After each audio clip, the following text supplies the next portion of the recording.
Hi friends, welcome to Deepika reviews. ఈ video మీకు నచ్చినట్లయితే వీడియోని లైక్ చేసి షేర్ చేసి సబ్స్క్రైబ్ చేసుకోవడం మర్చిపోకండి. సరదా, నువ్వు ఇంటి నుంచి బయటకు పంపించగలవేమో కానీ నా మనసులో నుంచి నువ్వు బయటికి వెళ్ళలేవు, నీ మనసులో నుంచి నన్ను బయటికి పంపించలేవు అని కృష్ణప్రసాద్ శారదతో చెప్తూ ఉంటాడు. ఏమండి, మీకు కోపం వచ్చినా సరే నేను మీకు ఒక మాట చెప్పాలనుకుంటున్నాను. మీరు ఇక్కడ ఉండటం కరెక్ట్ కాదండి. ఈరోజు కాకపోయినా ఏదో ఒక రోజు నా గగన్ వస్తాడు. గగన్ వచ్చిన తర్వాత మిమ్మల్ని చూస్తే కోప్పడతాడండి అని చెప్పి శారద అంటూ ఉంటుంది. అది కాదు శారద, మన గగన్ ఈ లోకంలో లేడు అని కృష్ణప్రసాద్ అంటూ ఉంటాడు. అందరిలాగే మీరు కూడా గగన్ ఈ లోకంలో లేడంటే నేను అసలు ఒప్పుకోను. నాది అమ్మ ప్రేమండి. నా ప్రేమ నాకు చెప్తుంది నా బిడ్డ బ్రతికే ఉన్నాడని. నా బిడ్డ నా కళ్ళ ముందుకి వస్తాడు, చూస్తూ ఉండండి అని చెప్పి శారద చెప్తూ ఉంటుంది. వెళ్ళండి వెళ్ళండి, ప్లీజ్ దయచేసి నన్ను బాధ పెట్టకండి అని శారద అంటూ ఉంటుంది. ఇక కృష్ణప్రసాద్, శారద నువ్వు ఎప్పుడు తెలుసుకుంటావు గగన్ ఈ లోకంలో లేడని అని చెప్పి మనసులో అనుకుంటూ బాధపడుతూ అక్కడి నుంచి వెళ్ళిపోతూ ఉంటాడు. ఇక మరోవైపు పూరి ఒంటరిగా కూర్చుంటుంది. అమ్మ భూమి ఎంత చెప్పినా కూడా నేను వినిపించుకోకుండా ధృవ గారే నాకు కావాలని మొండి పట్టుదలతో ఉన్నాను. భూమి ఏ రోజైనా సరే నాతో చాలా ప్రేమగా ఉండేది, కానీ ఈ తార మాత్రం ఎందుకు అలా మూర్ఖంగా ప్రవర్తిస్తుంది అని పూరి ఒంటరిగా కూర్చొని బాధపడుతూ ఉంటుంది. అమ్మ ఒంటరిగా అక్కడ ఎలా ఉందో ఏంటో, అమ్మను చూడటానికి కూడా వీళ్ళు నన్ను వెళ్ళనివ్వట్లేదు. దేవుడు నాకు బాగా బుద్ధి చెప్పాడు. ఎవరు మంచివాళ్ళో ఎవరు చెడ్డవాళ్ళో అర్థమయ్యేలా చేశాడు. నేనే అమ్మను భూమిని అన్నయ్యను అర్థం చేసుకోకుండా ధృవనే కావాలని పెళ్లి చేసుకున్నాను. ఆ దేవుడు నాకు తగిన శాస్త్రి చేశాడు అని చెప్పి పూరి మనసులో అనుకుంటూ ఉంటుంది. ఎవరు తీసుకున్న గోతిలో వాళ్ళు పడటమే అనే సామెత విన్నాను. అంటే ఇదేనేమో, నా చేతులారా నా జీవితాన్ని నేనే నాశనం చేసుకున్నాను అని పూరి మనసులో అనుకుంటూ బాధపడుతూ ఉంటుంది. ఇక మరోవైపు కృష్ణప్రసాద్ రోడ్డు మీద ఒంటరిగా కూర్చొని ఉంటాడు. నేను ఇక మీదట ఆ శరత్చంద్ర ఇంటికి వెళ్ళను. వెళ్తే గిల్తే శారద ఇంటికే వెళ్తాను. శారద ఎంత మొండిగా ఉన్నా సరే నేను శారద ఇంటికి తప్ప ఎక్కడికి వెళ్ళను అని కృష్ణప్రసాద్ మనసులో అనుకుంటూ ఉంటాడు. దేవుడా, శారద మనసు మార్చు, నన్ను తిరిగి ఆ ఇంట్లోకి రానిచ్చేలా చెయ్యి అని కృష్ణప్రసాద్ ఆలోచిస్తూ ఉంటాడు. అప్పుడే భూమి ఆటోలో వెళ్తూ ఉంటుంది. కృష్ణప్రసాద్ని చూసి డ్రైవర్ ఒకసారి ఆటో ఆఫ్ చేయి అని చెప్పి అంటూ ఉంటుంది. ఇక భూమి పరిగెత్తుకుంటూ కృష్ణప్రసాద్ దగ్గరకు వెళ్తుంది. మోయ, ఏంటి ఇక్కడ కూర్చున్నారు, ఇలా ఉన్నారేంటి మోయ అని భూమి అడుగుతూ ఉంటుంది. అమ్మ భూమి, శారదకు ఈ సమయంలో నేను తోడుండాలని అందరినీ కాదని శారద దగ్గరకు వెళ్తే శారద నన్ను ఇంట్లోకి రానివ్వలేదమ్మా.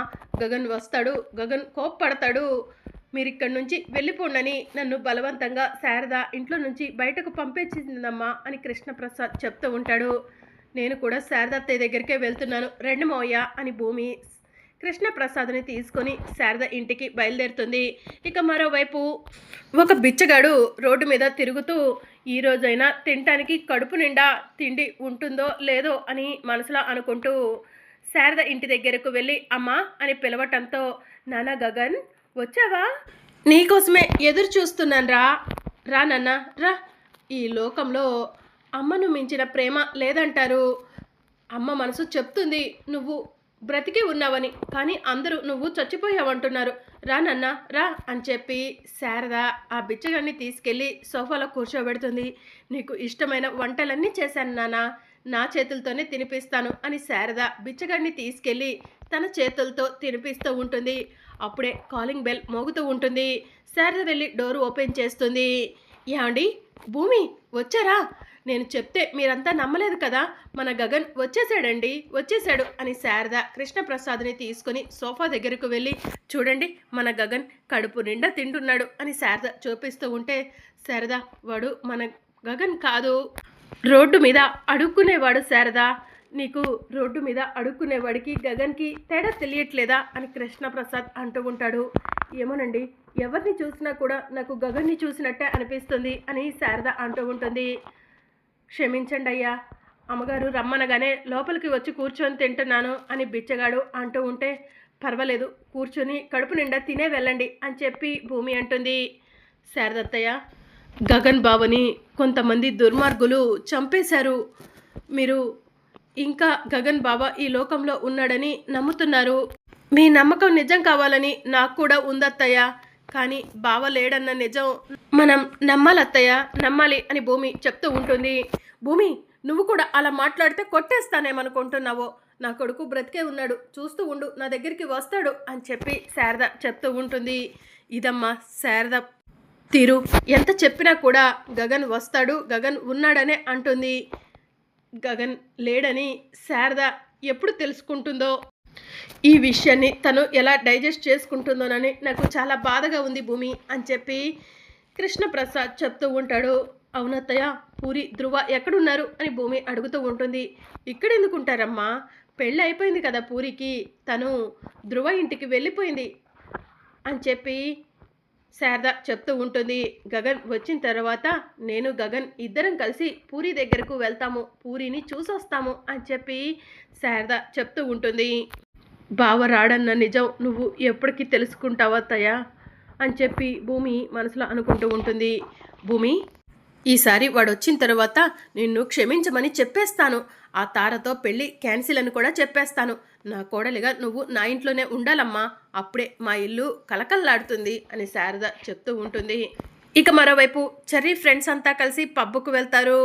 రే, నాకు ఈ పబ్బులు ఇలాంటివి అలవాట్లేవురా, అసలు అయినా మా ఇంట్లో పరిస్థితి కూడా బాగాలేదు, నేను పబ్బుకు రానురా అని చెర్రీ అంటూ ఉంటాడు. మామా, నీ మనసు రిలాక్స్ అవ్వాలన్నా, ఇంట్లో విషయాలు మర్చిపోయి నువ్వు ప్రశాంతంగా ఉండాలన్నా మాతో కాసేపు ఎంజాయ్ చేద్దు, రారా మామా అని చెప్పి చెర్రీ ఫ్రెండ్స్ చెర్రీని తీసుకొని పబ్బు దగ్గరికి వెళ్తూ ఉంటారు. అదే పబ్బులో గగన్ పాటలు పాడుతూ ఉంటాడు. రే మామా, ఏంట్రా పబ్బుకొచ్చి ఎంజాయ్ చేయట్లేదు, వెళ్ళరా, వెళ్ళి నువ్వు కూడా డ్రింక్ తెచ్చుకోరా అని అంటూ ఉంటారు. వద్దురా, నాకు ఇష్టం లేదు అని చెర్రీ చెప్తూ ఉంటాడు. ఇంకా అప్పుడే పాటలు పాడుతూ చెర్రీకి ఒక వాయిస్ వినిపిస్తూ ఉంటుంది.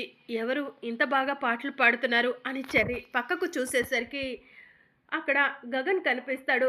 గగన్ని చూసి చెర్రీ పరిగెత్తుకుంటూ గగన్ దగ్గరకు వెళ్ళి అన్నయ్య అన్నయ్య అంటూ గగన్ని హక్ చేసుకుంటాడు. హలో, హూ ఆర్ యూ అని గగన్ అంటూ ఉంటాడు. అన్నయ్య, ఏంటన్నయ్య? నేనన్నయ్య, నీ తమ్ముడు చెర్రీని అని చెర్రీ చెప్తూ ఉంటాడు. Who is cherry? I don't know cherry అని గగన్ చెప్తూ ఉంటాడు. అన్నయ్య, నువ్వు మా గగన్ అన్నయ్యవి కదా, హూ ఈస్ చెర్రీ అంటావేంటన్నయ్య? నేను నీ తమ్ముడిని, చెర్రీని అని చెప్పి చెర్రీ చెప్తూ ఉంటాడు. Who is Gagan? I'm Akash అని చెప్పి గగన్ చెప్తూ ఉంటాడు. లేదన్నయ్య, నువ్వు ఆకాష్ కాదు, మా గగన్ అన్నయ్యవే. నీకోసం శారద పెద్దమ్మ, పూరి, భూమి, నాన్న అందరూ కూడా ఏడుస్తున్నారన్నయ్య, రానయ్య ఇంటికి వెళ్దాం అని చెప్పి చెర్రీ గగన్తో చెప్తూ ఉంటాడు. హలో, ప్లీజ్ నన్ను వదిలిపెట్టండి అని గగన్ అంటూ ఉంటాడు. లేదన్నయ్య, నీకోసం శారద పెద్దమ్మ, నాన్న, భూమి, పూరి అందరూ కూడా వెయిట్ చేస్తున్నారన్నయ్య, రానయ్య ఇంటికి వెళ్దాం అని చెర్రీ గగన్ చెయ్యి పట్టుకొని తీసుకొని వెళ్తూ ఉంటాడు. హలో మ్యాన్, నీకు అర్థం కావట్లేదా చెప్తుంటే? ఐఎమ్ నాట్ గగన్ అని చెప్పి చెర్రీ చెప్తూ ఉంటాడు. లేదన్నయ్య, నువ్వు మా గగన్ అన్నయ్యవే. నువ్వు గతం మర్చిపోయావా, లేదంటే మర్చిపోయినట్టు నటిస్తున్నావా?